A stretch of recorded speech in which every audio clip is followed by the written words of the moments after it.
Nehemías, capítulo 9 y 10.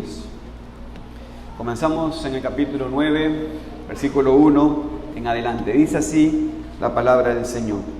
El día 24 del mismo mes se reunieron los hijos de Israel en ayuno y con cilicio y tierra sobre sí, y ya se había apartado la descendencia de Israel de todos los extranjeros.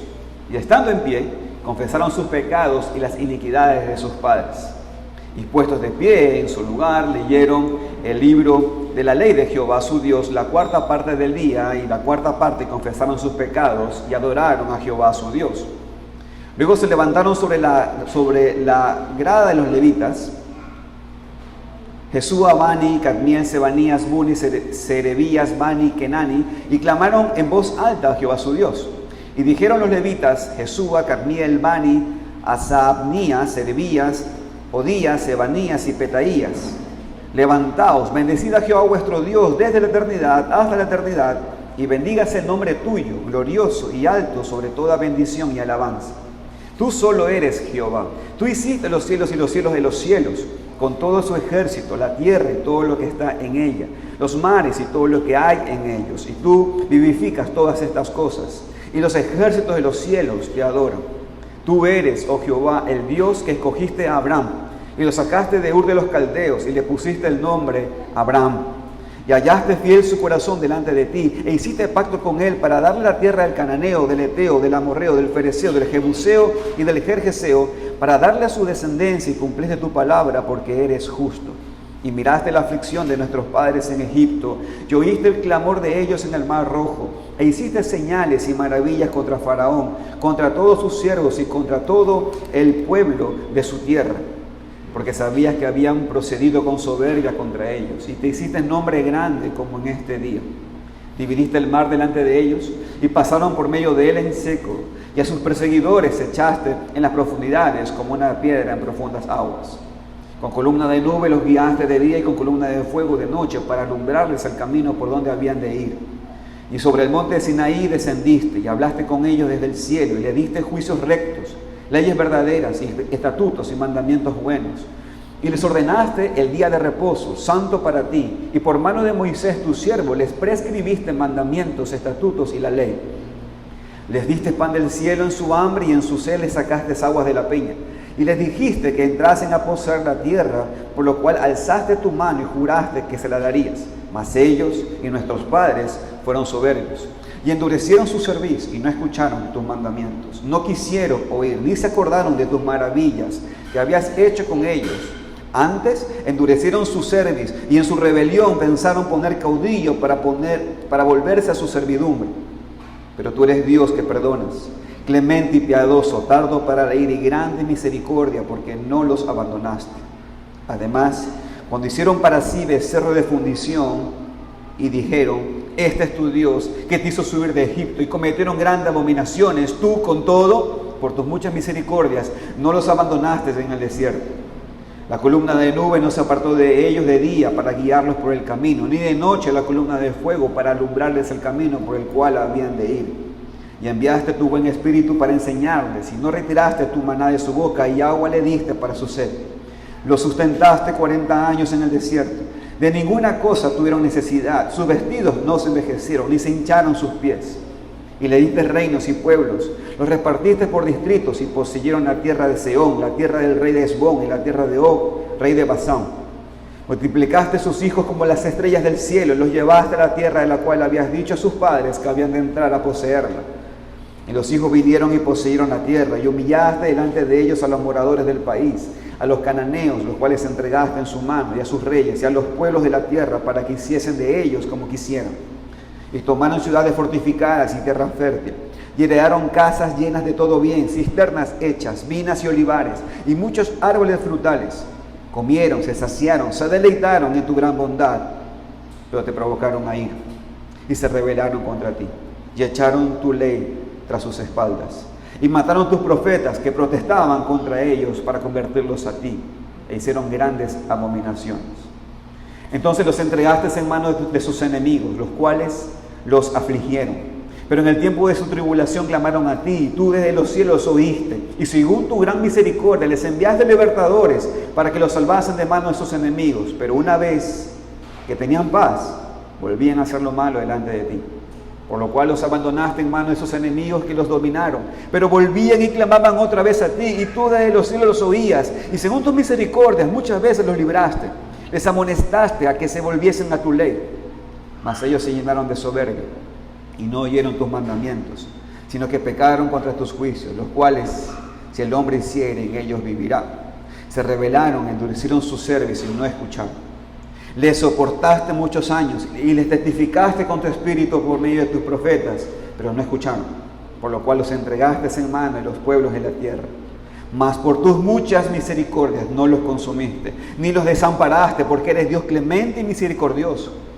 Ahora pues, Dios nuestro, Dios grande, fuerte, temible, que guardas el pacto y la misericordia, no se ha tenido en poco delante de ti todo el sufrimiento que ha alcanzado a nuestros reyes, a nuestros príncipes, a nuestros sacerdotes, a nuestros profetas, a nuestros padres y a todo tu pueblo desde los días de los reyes de Asiria hasta este día.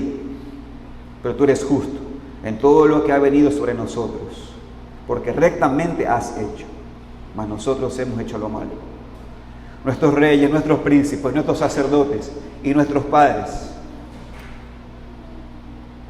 no pusieron por obra tu ley, ni atendieron a tus mandamientos y a tus testimonios con que les amonestabas. Y ellos en su reino y en tu mucho bien que les diste, y en la tierra espaciosa y fértil que entregaste delante de ellos, no te sirvieron, ni se convirtieron de sus malas obras. He aquí que hoy somos siervos.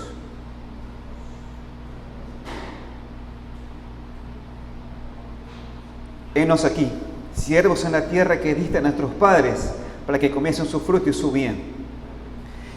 Y se multiplica su fruto para los reyes que has puesto sobre nosotros por nuestros pecados, quienes se enseñorean sobre nuestros cuerpos y sobre nuestros ganados conforme a su voluntad, y estamos en grande angustia. A causa pues de todo esto, nosotros hacemos fiel promesa y la escribimos, firmada por nuestros príncipes, por nuestros levitas y por nuestros sacerdotes. Los que firmaron fueron Nehemías, el gobernador, hijo de Acalías y Sedequías, Seraías, Azarías, Jeremías, Pasura, Marías, Malquías, Atú, Sebanías, Maluc, Arín, Maremot, Obadías, Daniel, Ginetón, Baruc, Mesulán, Abías, Mijamín, Masaías, Bilga y Semaías. Estos eran sacerdotes. Y los levitas: Jesúa, hijo de Azanías, Binui, los hijos de Enadad, Cadmiel, y sus hermanos Sebanías, Odías, Kelita, Pelaías, Anán, Micaías, Reob, Asabías, Sacur, Serebías, Sebanías, Odías, Mani y Beninu. Los cabezas del pueblo: Paros, Paad, Moab, Elán, Satu, Bani, Buni, Asgad, Bebai, Adonías, Bigbai, Adín, Ater, Ezequías, Asur, Odías, Asum, Besaía, Arif, Anatot, Nebai, Macpías, Mesulán, Asir, Mesesabel, Sadoc, Jadúa, Pelatías, Anán, Ananías, Oseas, Ananías, Asub, Aloes, Pila, Sobek, Reú, Asabna, Masías, Ahías, Anán y Anán, Maluc, Arim y Bana. Y el resto del pueblo, los sacerdotes, levitas, porteros y cantores, los sirvientes del templo y todos los que se habían apartado de los pueblos de la tierra a la ley de Dios, con sus mujeres, sus hijos e hijas, todo el que tenía comprensión y discernimiento, se reunieron con sus hermanos y sus príncipes para protestar y jurar que andarían en la ley de Dios, que fue dada por Moisés, siervo de Dios, y que guardarían y cumplirían todos los mandamientos, decretos y estatutos de Jehová nuestro Señor. Y que no daríamos nuestras hijas a los pueblos de la tierra, ni tomaríamos sus hijas para nuestros hijos. Asimismo, que si los pueblos de la tierra trajesen a vender mercaderías y comestibles en día de reposo, nada tomaríamos de ellos en ese día, ni en otro día santificado, y que el año séptimo dejaríamos descansar la tierra y remitiríamos toda deuda. Nos impusimos además, por ley, el cargo de contribuir cada año con la tercera parte de un ciclo para la obra de la casa de nuestro Dios, para el pan de la propiciación, para la ofrenda continua, para el holocausto continuo, los días de reposo, las nuevas lunas, las festividades y para las cosas santificadas y los sacrificios de expiación por el pecado de Israel y para todo el servicio de la casa de nuestro Dios. Echamos también suertes, los sacerdotes, los levitas y el pueblo, acerca de la ofrenda de la leña para traerla a la casa de nuestro Dios, según las casas de nuestros padres, en los tiempos determinados cada año, para quemar sobre el altar de Jehová nuestro Dios, como está escrito en la ley. Y que cada año traeríamos a la casa de Jehová las primicias de nuestra tierra y las primicias del fruto de todo árbol. Asimismo los primogénitos de nuestros hijos y de nuestros ganados, como está escrito en la ley. Y que traeríamos los primogénitos de nuestras vacas y nuestras ovejas a la casa de nuestro Dios, a los sacerdotes que ministran en la casa de nuestro Dios. Que traeríamos también las primicias de nuestras masas y nuestras ofrendas, y el fruto de todo árbol, y del vino y del aceite, para los sacerdotes a las cámaras de la casa de nuestro Dios, y el diezmo de nuestra tierra para los levitas, y que los levitas recibieran las décimas de nuestras labores en todas las ciudades. Y que estaría el sacerdote hijo de Aarón con los levitas, cuando los levitas recibiesen el diezmo, y que los levitas llevarían el diezmo del diezmo a la casa de nuestro Dios, a las cámaras de la casa del tesoro. Porque a las cámaras del tesoro han de llevar los hijos de Israel y los hijos de Leví la ofrenda del grano, del vino y del aceite. Allí estarán los utensilios del santuario y los sacerdotes que ministran, los porteros y los cantores. Y no abandonaremos la casa de nuestro Dios. Amén.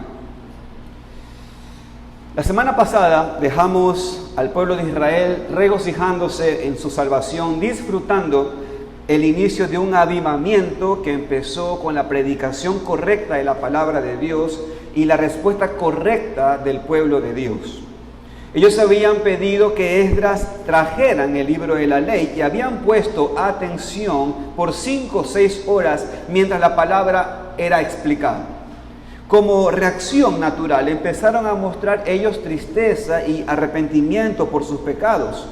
Pero los líderes le detuvieron para que reaccionaran más bien con gozo a la palabra y celebraran la fiesta de los tabernáculos. Pero la reacción que ellos tuvieron, esa reacción de tristeza y arrepentimiento, en verdad no estaba equivocada. Y sabemos esto porque empezando en el capítulo 9, vemos que ahí el pueblo de Israel, entonces ahora sí, los líderes dejaron que el pueblo de Israel ahora sí tengan su tristeza y arrepentimiento por sus pecados. Y así mismo es el verdadero avivamiento. El pueblo de Dios siente una gran tristeza por sus pecados y nuestro arrepentimiento por medio de sus frutos también se muestra. Cuando vamos al Nuevo Testamento, vamos al Evangelio de Lucas, por ejemplo, y se nos muestra la historia de un personaje, el hijo pródigo. En esa historia vemos cómo Cristo nos ilustra la necesidad del arrepentimiento. Vemos que cuando una persona está arrepentida, siempre hay frutos dignos de arrepentimiento. Y en la historia vemos que este hijo regresa a casa, mostrando su arrepentimiento por palabras, pero también con acciones. Este pasaje en Nehemías nos habla del arrepentimiento verdadero y nos da ejemplo de cómo es el arrepentimiento verdadero. Pero no solo eso, también nos muestra algunos frutos del verdadero arrepentimiento. Y quiero que recordemos que estamos orando por un avivamiento aquí entre nosotros, en medio de nuestra iglesia, en medio de nuestra ciudad y por supuesto en medio de nuestro país. Y mientras oramos, también podemos seguir estos ejemplos bíblicos, los que se nos muestran en las Escrituras y cómo vemos esas responsabilidades que ellos asumieron, mientras nosotros también, al verlo, nosotros también podemos asumir responsabilidades para el avivamiento. Y lo que vamos a encontrar, hermanos, es que siempre hay un énfasis en la palabra. Cuando hay un avivamiento, siempre hay un deseo por escuchar la palabra, por poner atención a la palabra y obedecerla. El pueblo de Dios responde en gozo cuando escucha la palabra, pero también responde con confesión de pecados y en arrepentimiento. Eso es lo que vemos en estos capítulos en Nehemías. Vemos un avivamiento que es caracterizado por escuchar la palabra predicada, pero también vemos un arrepentimiento verdadero. Un pueblo que cambia sus vidas. Y aquí específicamente, en estos 2 capítulos que vamos a estudiar hoy, vemos que cuando venga el arrepentimiento, la primera evidencia es un reconocimiento profundo de nuestro pecado. Un reconocimiento profundo de nuestro pecado y tristeza por el pecado. La ley de Dios produce arrepentimiento en los hijos de Dios. Y el arrepentimiento basado en la palabra es parte de nuestra adoración a Dios. El arrepentimiento basado en testimonios, una persona se pone acá y comienza a contar una historia triste, eso no tiene un verdadero arrepentimiento, eso es solamente psicología. Lo que realmente cambia es el poder de la palabra de Dios. Ahora, lo que vemos aquí es que el arrepentimiento basado en la palabra, de hecho, es parte de la adoración a Dios y resulta también en obediencia a Dios. Por lo tanto, esta es mi propuesta, hermanos, en esta predicación. La ley de Dios produce arrepentimiento verdadero en los hijos de Dios. El arrepentimiento verdadero se basa en la palabra de Dios, es parte de nuestra adoración a Dios y resulta en obediencia a Dios. He titulado este sermón El arrepentimiento verdadero. Bajo ese título quiero decir 4 puntos. En primer lugar, como ustedes tienen en su hojita, en el bosquejo, el arrepentimiento verdadero está basado en la palabra. Eso lo vamos a encontrar específico en el versículo 3. En segundo lugar, el arrepentimiento verdadero es parte de nuestra adoración a Dios. Y eso usted lo va a encontrar en el versículo 1 hasta el 38 del capítulo 9. El punto 3 es que el arrepentimiento verdadero es parte de la gracia de Dios. Y eso lo encontramos del versículo 16 al 38. Y finalmente, el arrepentimiento verdadero produce fruto. Y eso lo va a encontrar en el último versículo del capítulo 9 y todo el capítulo 10. Luego de eso voy a dar unas aplicaciones y luego una conclusión. Así que oremos, hermanos, para que el Señor nos guíe a todos nosotros. Bendito Dios, queremos rogarte que pase con nosotros exactamente como pasó con nuestros hermanos y el pueblo de Israel cuando escucharon tu ley. Guíanos, te lo pedimos, en el nombre de Cristo Jesús. Amén. Entonces, en primer lugar, hagamos la pregunta: ¿en qué se basa el arrepentimiento verdadero? Respuesta: se basa en la palabra de Dios. Eso es lo que encontramos en el versículo 3. Vimos un énfasis en la ley de Dios, en la palabra de Dios, desde el capítulo pasado, en el capítulo 8, cuando el pueblo pidió que la ley fuera dada, enseñada y predicada. Los líderes, ¿qué es lo que sucedió? Leyeron la palabra y ponían el sentido para que todos pudieran entender. En su servicio de adoración gozosa a Dios, la palabra de Dios era la prioridad. Y nada cambió cuando llegamos a este tiempo de tristeza. Fíjense, ¿por qué los judíos tuvieron alegría? Porque escucharon la palabra de Dios. Ahora, ¿por qué los judíos estaban teniendo tristeza? Porque escucharon la palabra de Dios. Pero esta tristeza era la tristeza que Dios acepta. Este era un tiempo de arrepentimiento de sus pecados. Y eso lo vemos en el capítulo 9. Vemos que ellos se reunieron como en ayuno, en cilicio y tierra sobre sí. Externamente mostraron su arrepentimiento. ¿Qué más? ¿Qué más sucedió? Se separaron de los extranjeros. Ellos confesaron sus pecados y las iniquidades de sus padres. Y después leemos en el versículo 3, y yo quiero que me acompañe allí, vaya conmigo a Nehemías 9, versículo 3. Miren lo que dice: y puestos de pie en su lugar, leyeron el libro de la ley de Jehová su Dios la 4ª parte del día, y la 4ª parte confesaron sus pecados y adoraron a Jehová su Dios. Como ven, otra vez la palabra de Dios era el enfoque aquí, el énfasis de su reunión. Y también, otra vez, no era una reunión breve, si se dieron cuenta, solamente cumpliendo con el deber, no. Como ustedes pueden ver, según los datos aquí, esta reunión duró cerca de 3 horas. De hecho, por 3 horas escucharon la palabra y por 3 horas confesaron sus pecados y adoraron a Dios. Hermanos queridos, en días de avivamiento el tiempo no importa. Mientras el pueblo de Dios está en la presencia de Dios, enfocándose en la palabra de Dios, el tiempo no importa. Si queremos el avivamiento en nuestras vidas y en nuestra iglesia, entonces necesitamos arrepentirnos en verdad y volvernos de nuestros pecados. Pero no hay un entendimiento ni un estado de la gravedad del pecado sin un entendimiento de la ley de Dios. Se lo voy a decir de otra manera. No podemos arrepentirnos en verdad y volver de nuestros pecados si no comprendemos cuán grandes son nuestros pecados en contra de un Dios santo. Y por eso, para tener un avivamiento verdadero, necesitamos un enfoque en la palabra de Dios. Necesitamos la predicación correcta de la palabra de Dios, para que el pueblo de Dios pueda responder como debería hacerlo. Y lo que la palabra produce cuando es leída, cuando es enseñada y cuando es predicada, ¿sabe qué es? Es confesión de pecados, es arrepentimiento de pecados y también adoración a Dios. Y eso es lo que vemos en un segundo lugar. Este es el segundo punto del sermón. El arrepentimiento verdadero es parte de nuestra adoración a Dios. Y yo quiero que en este punto todos me presten mucha atención. Vemos el arrepentimiento del pueblo empezando en el versículo 1. Vaya conmigo allí, por favor. Vaya conmigo al versículo 1. Dice, el día 24 del mismo mes se reunieron los hijos de Israel en ayuno y con cilicio y tierra sobre sí. Como ven, ellos mostrando física y externamente su arrepentimiento, y que por cierto, esta exteriorización no hace nada si no es acompañado por el corazón arrepentido. Eso lo quiero aclarar. Pero una vez que esto se inició en ellos mostraron tristeza y humildad. Y después, en los versículos siguientes, leemos de la oración que los líderes ofrecieron a su pueblo. Confesaron sus pecados a Dios. Pero es interesante que en el versículo 3, ponga sus ojos allí, en el versículo 3 resume lo que pasó con el pueblo. Fíjense que el pueblo dice que ellos confesaron sus pecados y ¿qué más?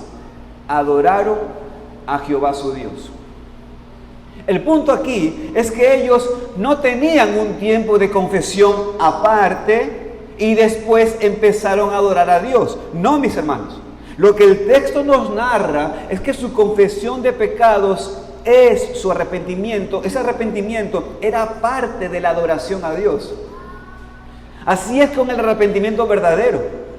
No deberíamos pensar que primero tenemos que confesar nuestros pecados y después entrar en la presencia de Dios. Como que no nos aceptaría sin primero confesar los pecados. Hermanos, esto no es así.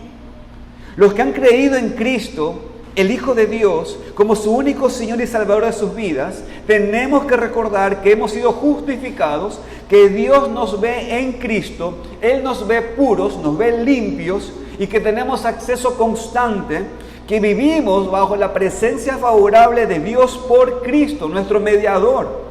En este sentido, hermanos, óiganme, no tenemos que confesar nuestros pecados para llegar a ser aceptables ante Dios.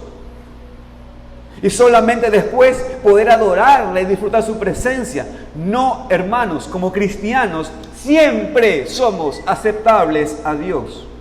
Porque estamos en su Hijo perfecto. Por eso tenemos confianza para acercarnos a Dios en todo momento, para confesar nuestros pecados. Pero no pensando que hay algo que tenemos que hacer primero para merecer que Dios nos escuche. No es así, hermanos. Hermanos, por Cristo Jesús llegamos en adoración a Dios. Y eso incluye, nuestra adoración a Dios incluye la confesión y el arrepentimiento. De hecho, hermanos, eso es parte de nuestra relación con Dios. Así que por favor entienda, si estás aquí sin Cristo, esto también quiero aclarar, los hombres y mujeres que están aquí sin Cristo, quiero que sepas que todavía estás en tus pecados. Dios no requiere que tú cambies antes que vengas a Él para la salvación. Así que escúchame, amigo y amiga que estás aquí. Dios no pide que mejores primero y solamente después puedes pedirle que te salve. No.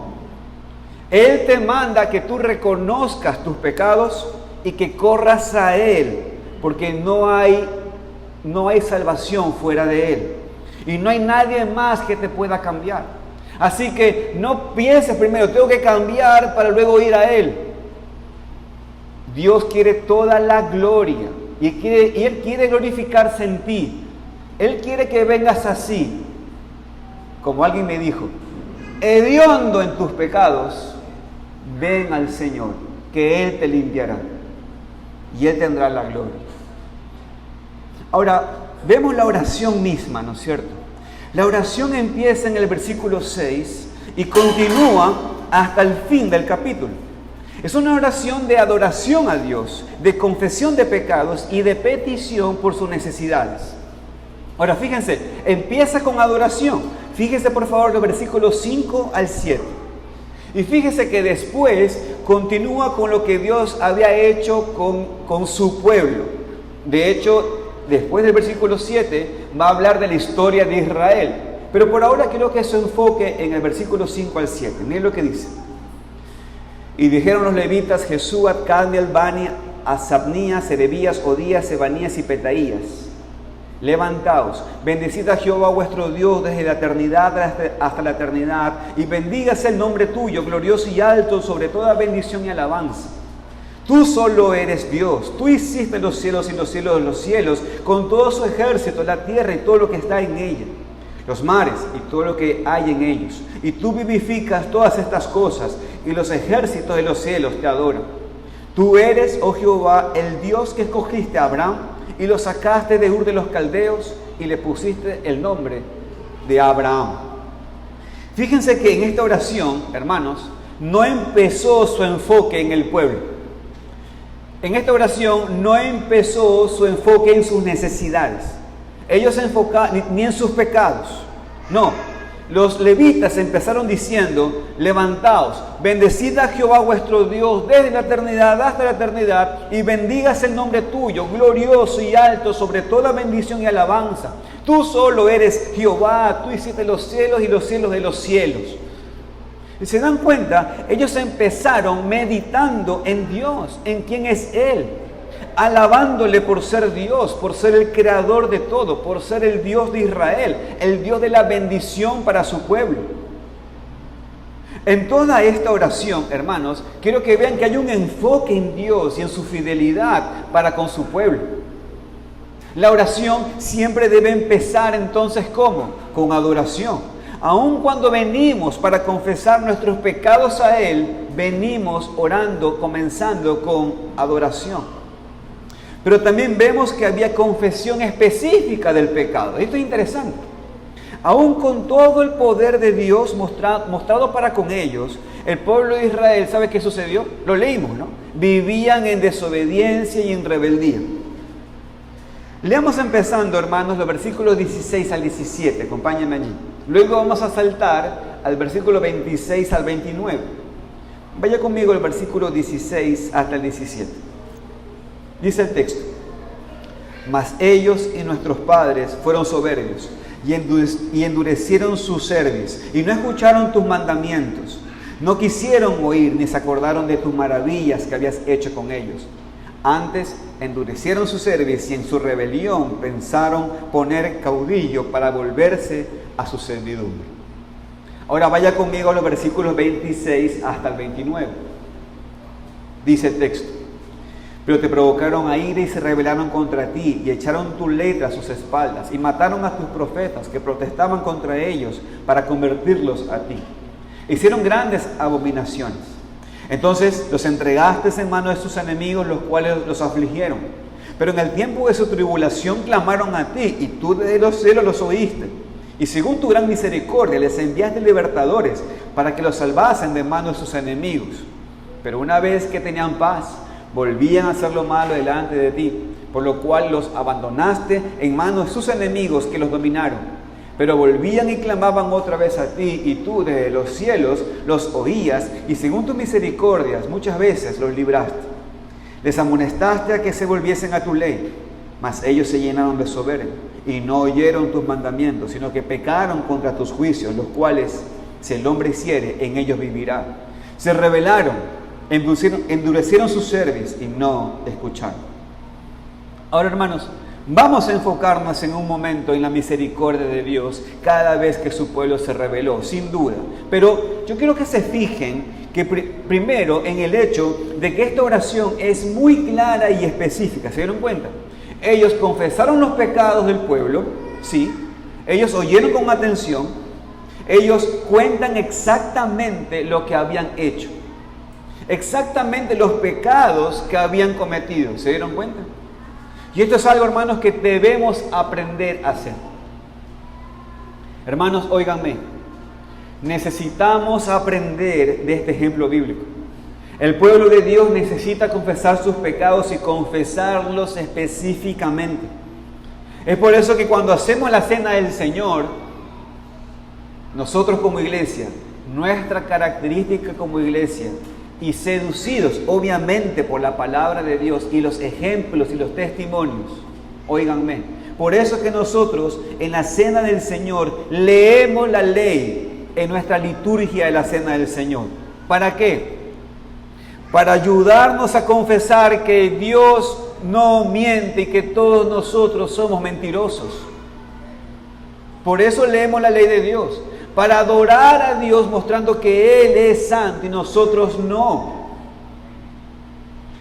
Y en este sentido, para ayudarnos a poder confesar específicamente nuestros pecados, arrepentirnos de pecados específicos, en vez de ser muy generales y nada más pedir perdón por mis pecados. Hermanos, esto es fácil decir perdón por mis pecados, y es más difícil y correcto darnos cuenta de que nuestros pecados son específicos y que debemos confesarlo de manera específica. Y como aplicación para nosotros como iglesia, esto es interesante. Ver aquí que esta confesión de pecados no era individual, era colectiva. Es decir, confesaron los pecados de la nación. No estaban confesando sus pecados individuales. Recordemos que así es la oración pública, hermanos, como iglesia. Cuando estamos en nuestros cuartos ante Dios, cuando oramos en el silencio de nuestros corazones, sí, es correcto y necesario confesar nuestros pecados individuales específicamente a Dios. Pero cuando oramos en público con la iglesia, oramos como un cuerpo, oramos como un conjunto de personas, y es correcto e importante confesar nuestros pecados específicos como pueblo. Y en este sentido, es parte de la responsabilidad del liderazgo de la iglesia, justamente guiar esto. Especialmente, esto es un punto de los pastores de la iglesia. Tener que guiar al pueblo en cuanto a los pecados que hemos cometido como cuerpo.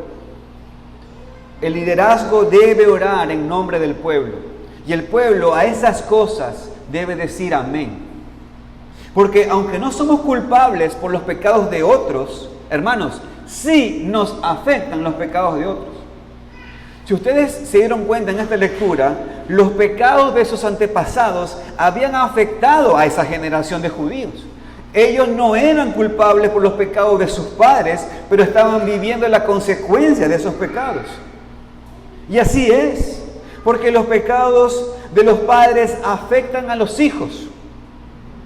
Hermanos, amigos, todos nosotros que estamos aquí, todos aquí, somos hijos de Adán y Eva, los primeros pecadores. ¿Y sabe qué sucedió? De esa consecuencia nadie ha sido librado. Y volviendo a lo que estamos hablando entonces, los pecados de los hermanos sí afectan a otros en la iglesia. Así que en este sentido tenemos que tener mucho cuidado como padres y aquí en la iglesia. Sigamos aprendiendo cómo confesar nuestros pecados colectivamente, como cuerpo, como iglesia. Tenemos que ser específicos cuando aún hacemos una oración pública. Tenemos que ser específicos cuando nos arrepentimos de nuestros pecados. Pero a propósito, hermanos, salté una parte de esta oración y lo hice porque quiero que ahora nos enfoquemos en esta parte de la oración que hicieron estos hombres. Y esto me lleva al tercer punto de la predicación. El arrepentimiento verdadero es parte de la gracia de Dios. Si ustedes se dan cuenta, la oración empezó con pura adoración a Dios, ¿no es cierto? Después ellos empezaron a admitir sus pecados y confesarlos de manera específica. Ahora, ¿se dieron cuenta cómo ellos reconocieron la gracia y la misericordia de Dios mostrada para con ellos cada vez que cayeron en pecado y rebeldía? ¿Se dieron cuenta que eso fue parte de lo que ellos oraron? Cada vez que ellos habían cometido un pecado, luego recordaban la gracia y la misericordia que Dios había tenido con ellos. Fíjense conmigo, por favor, los versículos 16 y 17. Mas ellos y nuestros padres fueron soberbios y endurecieron su cerviz y no escucharon tus mandamientos, no quisieron oír, ni se acordaron de tus maravillas que habías hecho con ellos. Antes endurecieron su cerviz, en su rebelión pensaron poner caudillo para volverse a su servidumbre, pero tú eres Dios que perdonas, clemente y piadoso, tardo para la ira y grande misericordia, porque no los abandonaste. Como ven, hermanos, ellos pecaron, pero Dios es un Dios que perdona, clemente y piadoso, tardo para la ira y grande en misericordia. ¿Sabe qué hizo? Proveyó para su pueblo, aun cuando ellos actuaban en rebeldía en contra de Él. Y si ustedes van ahora del versículo 26 al 31, leemos exactamente lo mismo. Pero ahora quiero que observe el detalle aquí. Vaya conmigo al versículo 30 al 31.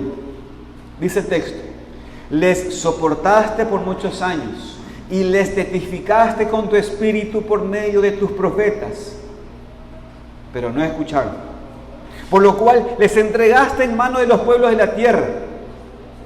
Mas por tus muchas misericordias no los consumiste ni los desamparaste, porque eres Dios clemente y misericordioso. Como ustedes pueden ver, hermanos, el pueblo era rebelde, desobedeció mucho, no apreció las bendiciones de Dios. Pero Dios, ¿cómo actuó? Dios siempre los perdonó, siempre mostró sus muchas misericordias para con ellos. Y basado en la misericordia, vemos su petición. Mire el versículo 32. Vaya conmigo al versículo 32. Bien entendidos de la misericordia de Dios, miren lo que oran. Ahora pues, Dios nuestro, Dios grande, fuerte, temible, que guardas el pacto y la misericordia, no se ha tenido en poco delante de ti todo el sufrimiento que han alcanzado a nuestros reyes, a nuestros príncipes, a nuestros sacerdotes, a nuestros profetas, a nuestros padres y a todo tu pueblo desde los días de los reyes de Asiria hasta este día.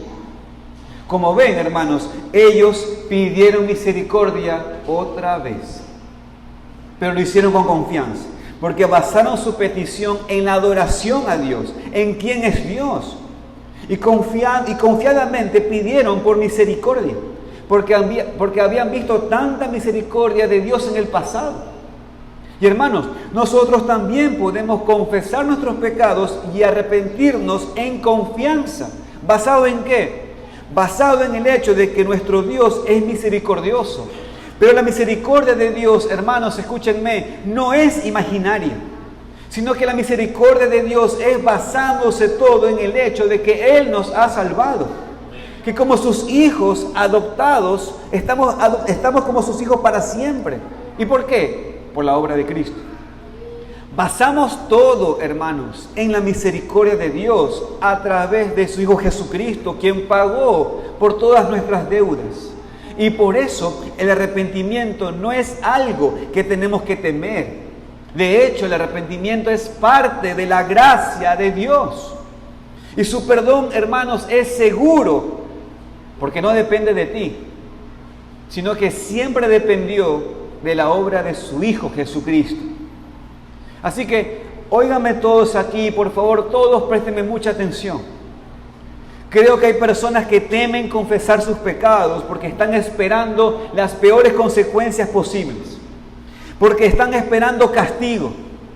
Hay personas que no se arrepienten porque tienen miedo de admitir lo que han hecho, tienen miedo de sufrir las consecuencias.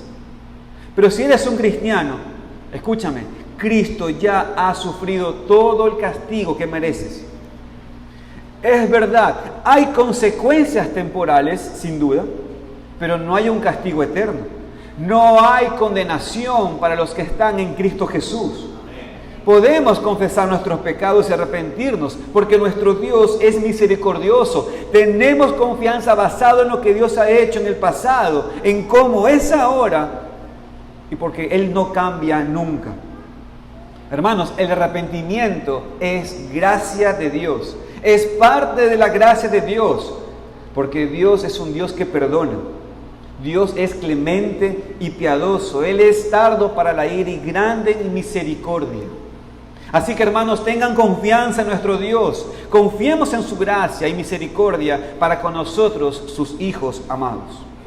Pero volviendo al capítulo entonces, vemos que el capítulo termina así. Miren, vayan conmigo al final del capítulo, en el versículo 38. ¿Y cómo termina el capítulo?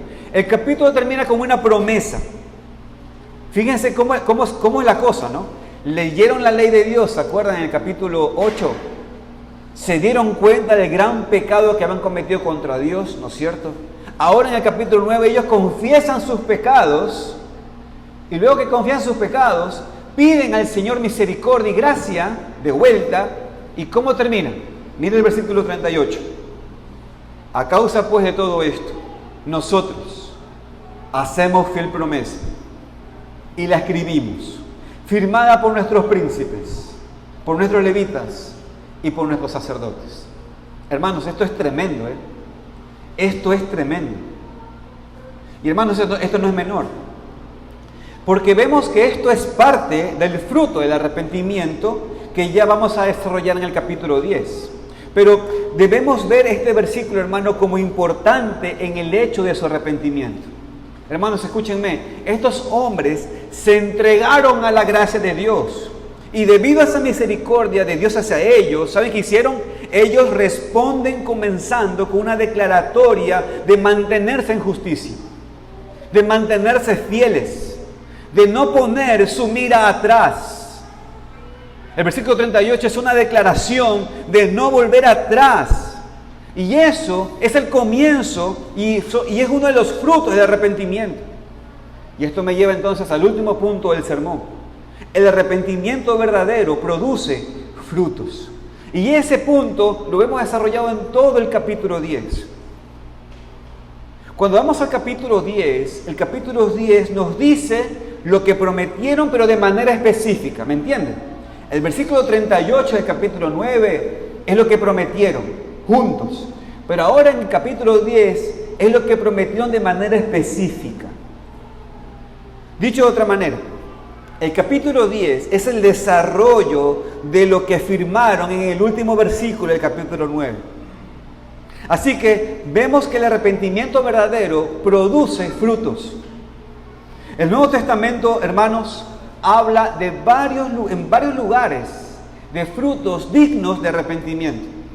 Nos dice que el arrepentimiento verdadero produce cambios en la persona. Hermanos, escúchenme, en ningún lugar de la Biblia encontramos la realidad de una confesión de pecados que no resulta en cambios en la vida. Hermanos, si una persona no dice que se arrepiente, pero sigue haciendo lo mismo, no se ha arrepentido. Amigo, date cuenta.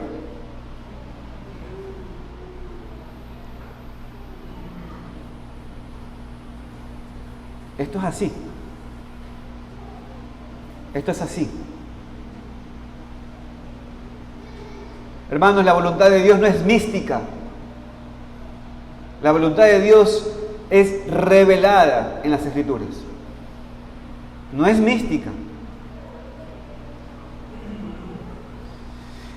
En ningún lugar en la Biblia encontramos la realidad de una confesión de pecado que no resulta en cambios en la vida. Por eso leemos aquí que todo el pueblo hizo un pacto, una fiel promesa para seguir a Dios. Y digo que todo el pueblo lo hizo porque eso es lo que vemos en el versículo 38 del capítulo 9. Y porque el siguiente capítulo empieza con los nombres de las personas y las familias que firmaron este pacto. Pero también quiero decir, de manera breve, que si tú no eres cristiano, por favor, no te confundas aquí. No estamos diciendo que tienes que producir algunos cambios en tu vida antes de que puedas ser salvo. No puede. No te estamos diciendo eso. No te vayas a confundir. Si necesitas a Dios y la salvación en Él, si reconoces que estás perdido en tus pecados y no puedes rescatarte a ti mismo, solamente tienes que rogar a Dios que te salve debido a la vida, la muerte y resurrección de su Hijo Jesucristo. Y después, como consecuencia, vas a producir fruto, porque Dios te va a transformar para siempre. Las buenas obras son un resultado de la salvación, no son la base de la salvación. Así que, amigo y amiga, escúchame, ven a Cristo hoy. Así como eres, perdido, triste y desesperado, Cristo te puede salvar. Si te arrepientes en ser como eres y pones tu fe en Cristo Jesús, Él te va a salvar. Pero regresando otra vez al capítulo, regresando al pasaje, dice los versículos 28 y 29, acompáñame allí, del capítulo 10. Capítulo 10, versículos 28 y 29, lo que el pueblo prometió hacer. Mírenlo allí, versos 28 y 29. Y el resto del pueblo, los sacerdotes, levitas, porteros y cantores, los sirvientes del templo y todos los que se habían apartado de los pueblos de las tierras a la ley de Dios, con sus mujeres, sus hijos e hijas, todo el que tenía comprensión y discernimiento, se reunieron con sus hermanos y sus principales para protestar y jurar que andarían en la ley de Dios, que fue dado por medio de Moisés, siervo de Dios, y que guardarían y cumplirían todos los mandamientos, decretos y estatutos de Jehová nuestro Señor. ¿Qué leemos aquí, hermanos? Ellos prometieron obedecer a Dios. Ellos prometieron guardar y cumplir todos sus mandamientos. Pero lo que es impactante, hermanos, de esta promesa es que así es la confesión específica. Así como cuando ellos confesaron específicamente sus pecados, hermanos, escúchenme, la promesa también era específica. No solamente dijeron que iban a obedecer, sino que prometieron hacer cosas específicas según los pecados que habían hecho. Y en este sentido vemos aquí tres diferentes maneras en las cuales el pueblo iba a mostrar su arrepentimiento. Fíjense, por favor, vaya conmigo allí. Vaya conmigo al versículo 30. En el versículo 30 prometieron que no mezclarse con otras naciones. Mire conmigo el versículo 30. Y que no daríamos nuestras hijas a los pueblos de la tierra, ni tomaríamos sus hijas para nuestros hijos. Ahora, quiero aclarar esto, porque a veces no se puede entender. La prohibición a los judíos de no casarse con personas de otras naciones no era racismo. ¿Se entiende? No era un tema de racismo. Ellos no fueron permitidos casarse y entrar en relaciones íntimas con personas que servían a otros dioses. Ese era el espíritu de la ley. ¿Se entiende? La letra de la ley era que no podían hacer familias con otras naciones. Pero el espíritu de la ley era que no tenían que hacer familias con personas que no tenían el mismo Dios. ¿Se entiende? Ese es el punto. Entonces, en el versículo 31, ahora encontramos, fíjense, ya vimos la primera, ahora vemos la segunda. En el versículo 31 prometieron guardar el día de reposo. Miren conmigo, por favor, el versículo 31. Dice: asimismo, que si los pueblos de la tierra trajesen a vender mercaderías y comestibles en día de reposo, nada tomaríamos de ellos en ese día ni en otro día santificado, y que el año séptimo dejaríamos descansar la tierra y remitiríamos toda deuda. ¿Lo vio? Bien.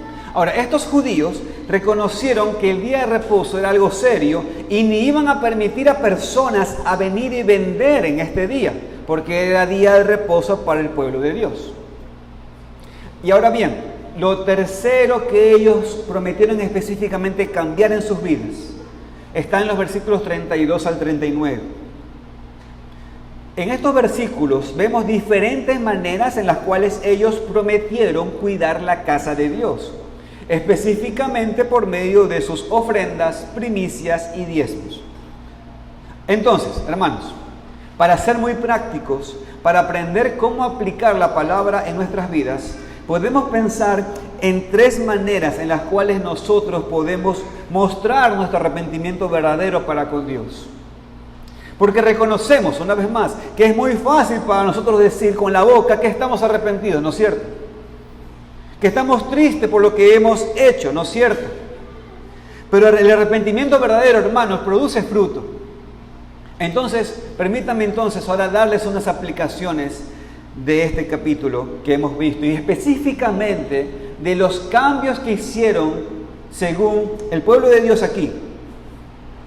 Vamos entonces a las aplicaciones. En primer lugar, podemos mostrar arrepentimiento por medio de la separación del mundo, hermanos.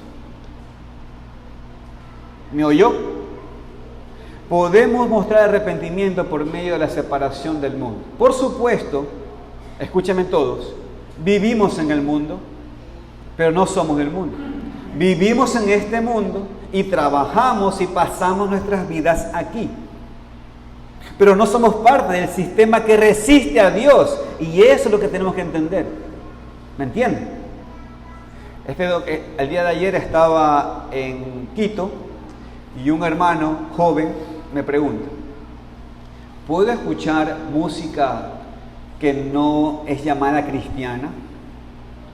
Y la respuesta fue: ¿esa música te inspira a cuidar a tu prójimo? ¿Te inspira a amar a tu prójimo? Sí. Entonces escúchame. Porque Dios manda amar a Dios y amar al prójimo. El punto es, ahora, si la música resiste a Dios, no la escuches. Ya está. Es simple. Hermanos, vivimos en este mundo, residimos aquí, pero no somos parte del sistema que resiste a Dios. No somos parte del sistema que resiste la voluntad de Dios. Y por eso, volviendo a la especificación en la aplicación, y por eso hay ciertas relaciones en las cuales un cristiano no se puede meter. Ante todo, en relaciones románticas, que es lo mismo decir, relaciones de noviazgo, que es lo mismo decir, relaciones que vayan al matrimonio, que es lo mismo decir, relaciones de matrimonio. Digo todo esto porque todo esto es lo mismo.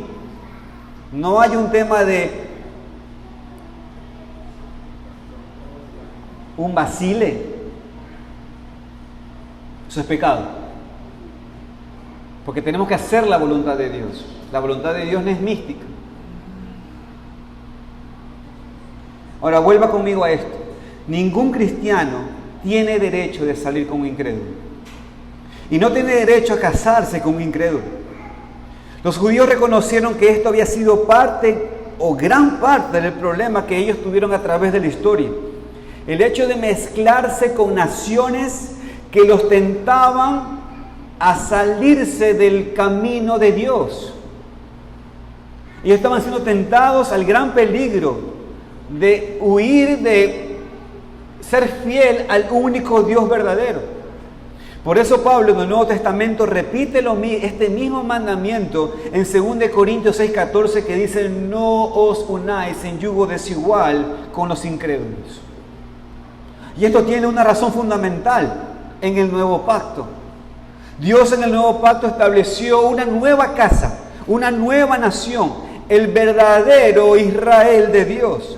Ese verdadero Israel de Dios está constituido por hombres y mujeres que conocen a Dios verdaderamente. Dicho de otra manera, hombres y mujeres que son verdaderamente creyentes. Por tanto, es entre ellos en quien deben unirse. Este mandamiento tiene mucha aplicación, pero sin duda se refiere a nuestras relaciones íntimas con otros. Y hermanos, no hay otra relación íntima más cercana y que más nos influya que el matrimonio. Por eso quiero recordar a todos los creyentes aquí: no se engañen. No caigan en el error de pensar como el mundo. No sigan ciegamente sus emociones. Si la persona no es un cristiano que ama a Dios con todo su corazón y no es una persona comprometida con Dios y su palabra y su obra, no salgas con él o con ella. Y por favor, no te cases con él o con ella. Espera a la persona que Dios tiene para ti dentro del pueblo de Dios. Amén.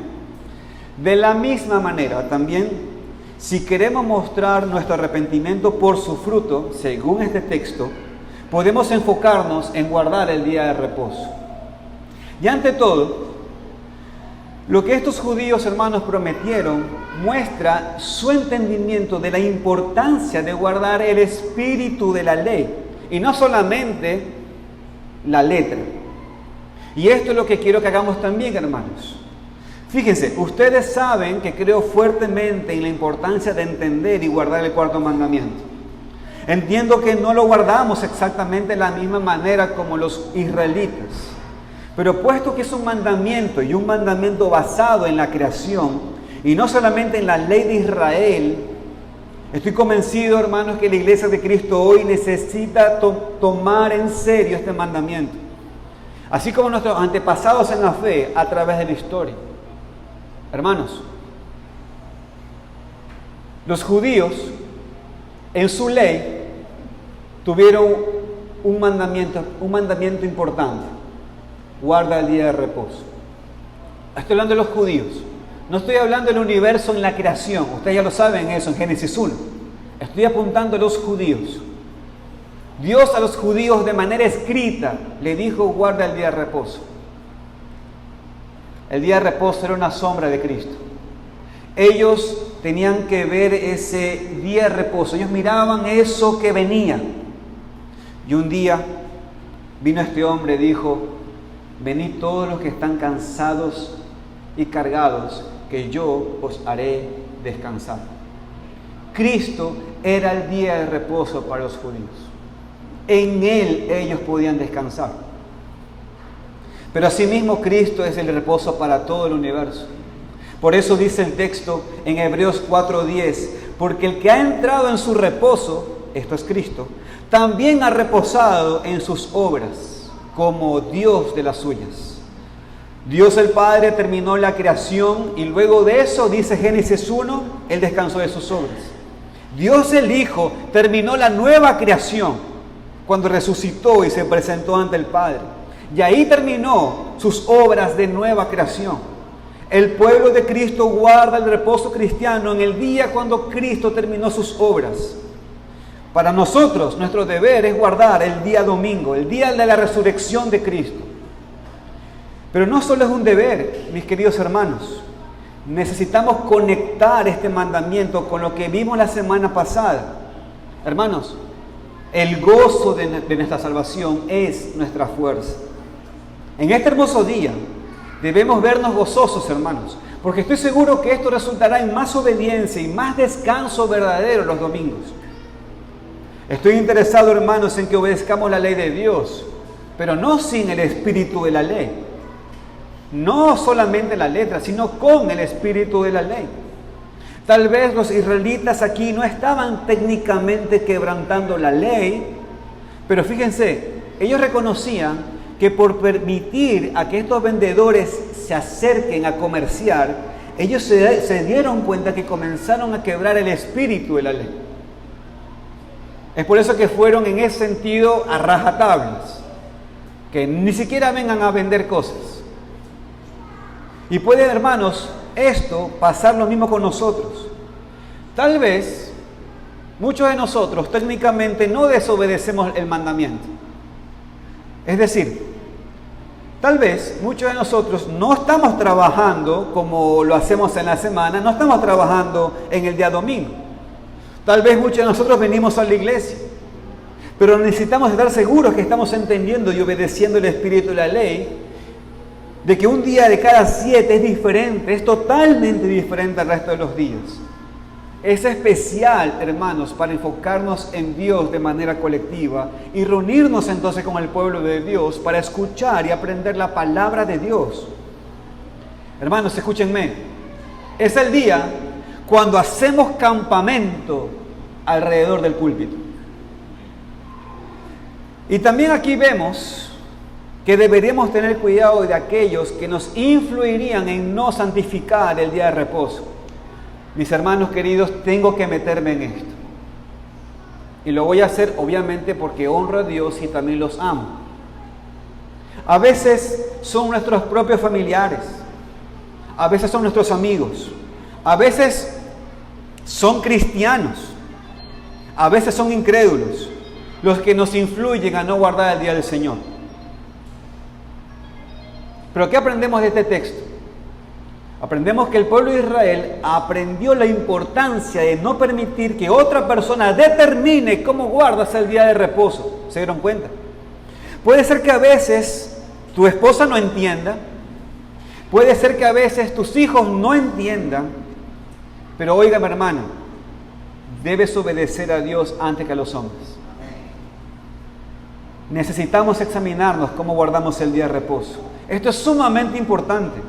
Es para honrar a Dios, es para ayudar a otros, es para hacer un buen testimonio, es para ser descansados y es para ser alimentados. Este es un día especial, es un día diferente, es un día apartado y es un día para cosechar bendiciones. Amén. Finalmente, también podemos mostrar nuestro arrepentimiento por medio del fruto de cuidar la casa de Dios, por medio de desprendernos de nuestros recursos para la ayuda de la obra de Dios. Tal obra hoy en día no es, por supuesto, el templo, y esto lo quiero afirmar. A ver, quiero que me escuchen todos aquí. Hermanos, óiganme, voy a hablar de plata, sí, pero voy a enseñarlo bien claro. Los recursos que se recogen no es para el templo. Hay muchas iglesias que lo hacen así. Hay iglesias que recogen cosas para enviarlas a Roma. Hay iglesias, o llamadas así, que dice Elder aquí, y es para tener cúpulas de oro y grandes templos. Hay iglesias evangélicas, o llamadas así, que recogen cosas para tener un hermoso templo.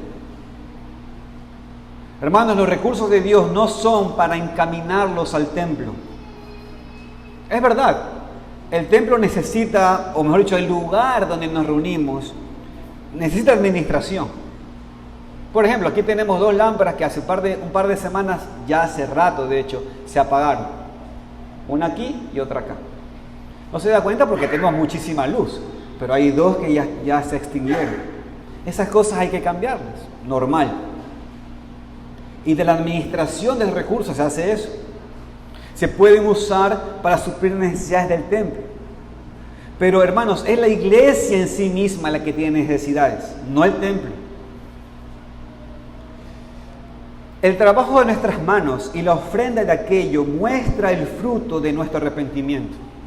La ofrenda de lo que Dios nos da ayuda para personas en necesidad, ayuda para sostener a los obreros que enseñan la palabra del Señor y ayuda para sostener a hombres y mujeres que son enviados a evangelizar. Obviamente, gracias a Dios, no estamos bajo los impuestos del templo, no estamos bajo la ley del diezmo como tal. Pero la obra de Dios no existe en una esfera invisible que no requiere recursos materiales, hermanos. Es de mucha ayuda práctica para la iglesia tener un lugar donde reunirse, un lugar permanente a donde puede invitar a la gente, un lugar fijo en la delegación para que todos sepan en dónde está la iglesia cristiana. Pero hermanos, cuando vamos a las Escrituras, lo que encontramos tanto en el Antiguo y Nuevo Testamento, que la porción que Dios merece de nosotros, ¿saben qué es? Son las primicias. Ahora usted dirá, ¿y qué son eso? Hermanos, escúchenme, se lo explico muy sencillo. No damos a Dios lo que sobra, sino que apartamos nuestra ofrenda de nuestro sueldo como la primera parte antes de cualquier otra cosa. Eso es primicia. Eso es, primero le doy al Señor de lo que Él me ha dado. para que entonces ahora venir a la casa del Señor y darlo alegremente. Darlo alegremente porque fue Dios el que me lo dio. Claro. Entonces, hermanos, en resumen de todas estas promesas, ¿sabe qué sucedió? El pueblo terminó diciendo lo que dice el final del versículo 39 del capítulo 10. Miren lo que dice. Porque a las cámaras del tesoro han de llevar los hijos de Israel y los hijos de Leví la ofrenda del grano, del vino y del aceite, y allí estarán los utensilios del santuario, los sacerdotes que ministran, los porteros y los cantores. ¿Y cómo termino? Y no abandonaremos la casa de nuestro Dios. Y así es, hermanos. Todos ellos hicieron un pacto. Todos ellos hicieron una promesa específica a Dios, porque entendieron la importancia de la casa de Dios. Entendieron el templo para ellos, en donde la presencia de Dios moraba con su pueblo de manera especial. Pero, hermanos, hoy en día nuestra bendición es mucho más grande. Nosotros somos la morada de Dios, no el edificio. Nosotros somos la morada de Dios en el mundo. El Espíritu Santo mora en cada creyente, haciendo de él su templo. Pero nuestra promesa puede ser igual, hermanos. Nosotros también podemos decir, no abandonaremos la casa de nuestro Dios. ¿Y qué queremos decir con esto? No estamos diciendo que no abandonaremos este templo. Esto no importa, hermanos. Lo que queremos decir aquí es que no abandonaremos la iglesia que Él ha establecido. La iglesia que Cristo ha comprado con su sangre. No abandonaremos la obra de Dios en este mundo que está haciendo por medio de Cristo y en su iglesia. Hermanos, este es el compromiso que tenemos que hacer. No abandonar la casa de nuestro Dios. Entonces, hermanos, aprendamos entonces a arrepentirnos bíblicamente. Esto es solamente posible cuando estamos enfocados en la palabra de Dios, en la ley de Dios que revela nuestro pecado, cuando confesamos nuestros pecados en nuestra adoración a Dios, confiando en su misericordia y en su gracia y produciendo frutos dignos de arrepentimiento. Y como iglesia necesitamos seguir las palabras que encontramos en 2 de Crónicas 7. Acompáñenme por favor allí. Vaya conmigo allí. 2 de Crónicas, capítulo 7, versículo 14.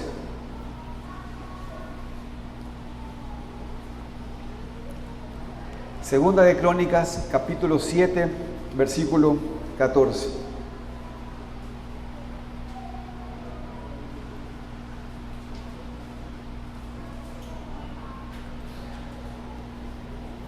Dice el texto: